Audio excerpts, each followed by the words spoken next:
Баршаңызға қайырлы күн, құрметті көрермендер. Бүгін сіздерге YouTube арнамда творожный пирогты ерекше әдіспен дайындау үлгісін бөлісетін боламын. Видеомды соңына дейін көріңіздер. Ең алдымен бізге бөлме температурасындағы 4 жұмыртқа қажет болады. Менде орташа көлемдегі жұмыртқа және де қант қосып алдым.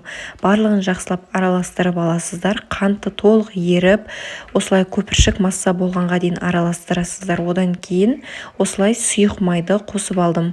Және де бірден сүтті қоса берсеңіздер болады. Сүтіміз жылы болуы керек. Холодильниктегі салқын сүтті қолдануға болмайды. Енді ұнымызды електен өткізіп, алдын ала дайындап алдым. Үстінен салып, және де ванильді қантты қосып аламыз. Менде мына жердегі бір пакетиктегі ванильді қанттың барлығын қостым. Шамамен 10-12 граммдай ванильді қант шығады. Және де үстінен қамыр қопсытқышымызды салып, барлығын жақсылап бір келкі масса болғанға дейін араластырып аламыз.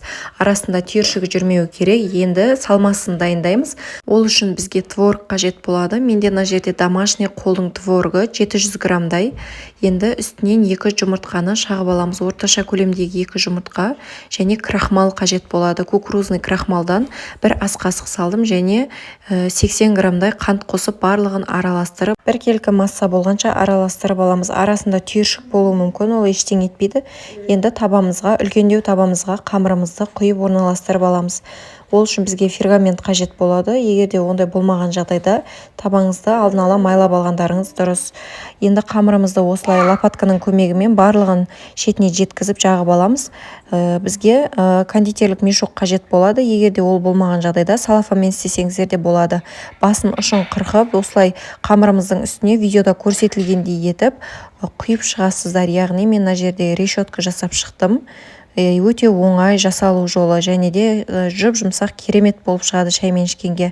Шамамен 180 градусқа 40-35 минуттай қойып пісіріп алдым. Енді әркімнің пешінің қызуы әртүрлі болғандықтан өздеріңіз көресіздер. Үстіне дайын болғаннан кейін сахарная пудраны септім. Тортымызды, яғни пирогымызды бірден кеспейміз. Суығанын күтіп барып кесесіздер. Барлықтарыңыз жасап көріңіздер. Видео ұнап жатса каналыма тіркеліп, қолдап лайк басып қойыңыздар және қоңырауша белгісін де басып қойыңыздар. Жаңа видео рецепттерім шықса сіздерге бірден көрінетін болады.